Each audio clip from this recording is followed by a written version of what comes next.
voudrais, si possible, aussi évoquer la question des personnes prostituées.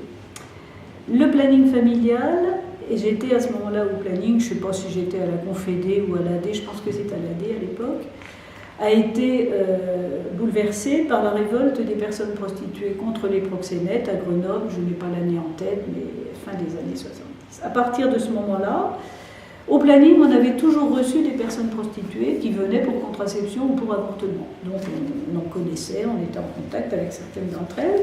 Mais à partir de cette révolte des personnes prostituées, le planning s'est positionné en soutien des femmes luttant contre le proxénétisme, etc.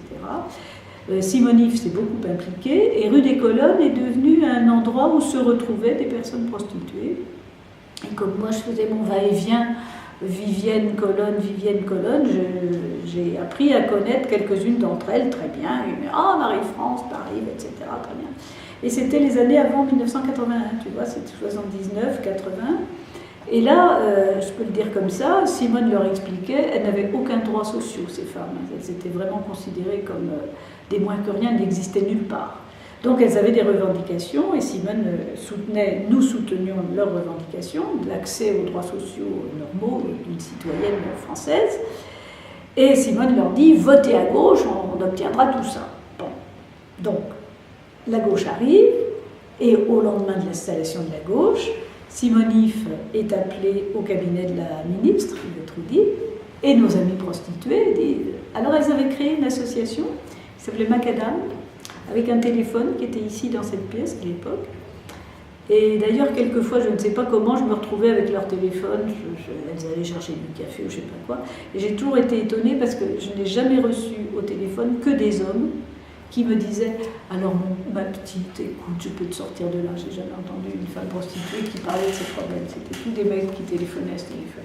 Bon, ils y sont. Donc, voilà nos prostituées qui revendiquent auprès de la ministre des Droits des Femmes. Hein, elles en ont voté, elles en ont une. Et à ce moment-là, Yvette Roudy leur a répondu oui sur les droits sociaux, etc., mais non à la professionnalisation. Et Yvette Roudy a avancé trois arguments. Le premier, c'était chacune de vous se donne un mal terrible, se prive de tout pour faire élever ses enfants dans une institution catholique, dans un bon pensionnat. Aucune de vous ne souhaite que leur fille devienne prostituée. Premier argument de Roudy. Deuxième argument de Roudy, une professionnalisation, ça veut dire une orientation scolaire, une école, un diplôme. Donc, qui va aller là-dedans? Celles qui ne sont pas bonnes en maths. Troisième argument de Roudy, professionnalisation, ça veut dire offre d'emploi, ça veut dire, alors à l'époque c'était la NPE, à la NPE, sur les panneaux, il y aura demande prostituée, telle taille, tel poids, tel... J'ai trouvé ces arguments extrêmement clairs, et à partir de là, j'ai été très positionnée contre la professionnalisation. Simplement, le premier argument d'Yvette Roudy, je ne le présente plus, parce qu'en fait, au collectif féministe contre le viol, où nous avons travaillé sur la question des personnes prostituées, on voit que beaucoup d'entre elles ont été d'abord mises, violées par leurs parents, mère ou père ou les deux, et mises sur le trottoir par leurs parents pour beaucoup d'entre elles. Donc je ne dis plus aucune de vous ne veut pas, parce qu'il y en a parmi elles qui ont été mises sur le trottoir par leurs parents.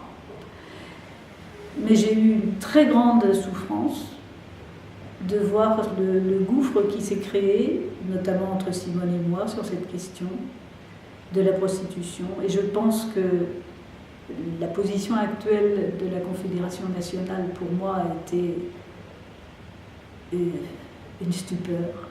Une stupeur. Je pense qu'il faut vraiment qu'on aille plus loin.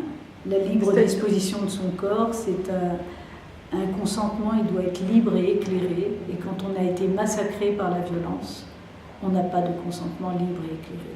On travaille davantage sur toutes les questions de mémoire traumatique. Et tu as de la chance d'être jeune parce que tu vas voir, on va faire des progrès formidables dans la prise en charge des auteurs et des victimes, ou des victimes et des auteurs, par ce mécanisme qu'on connaît depuis la fin du XIXe siècle avec Janet, mais qui aujourd'hui est visible en plus, donc ça aide à comprendre mieux, et qui montre comment quand j'ai été gravement traumatisée, psychotraumatisée, j'ai besoin de disjoncter, et pour disjoncter, je vais me mettre en danger, je vais faire des choses étonnantes. Et à ce moment-là, je ne suis pas moi-même. Et ça, je l'ai vécu avec les personnes prostituées rue des Colonnes ou ici, c'est-à-dire qu'elle arrivait comme ça, puis tout à coup, elle regardait l'heure, elle disait « Ah ben non, il faut que je m'en aille », et elle allait dans un coin se déshabiller, elle s'habillait en tenue de combat, de travail, tu vois. C'était plus la même personne. Plus la même personne, dissociée. C'est pas un métier.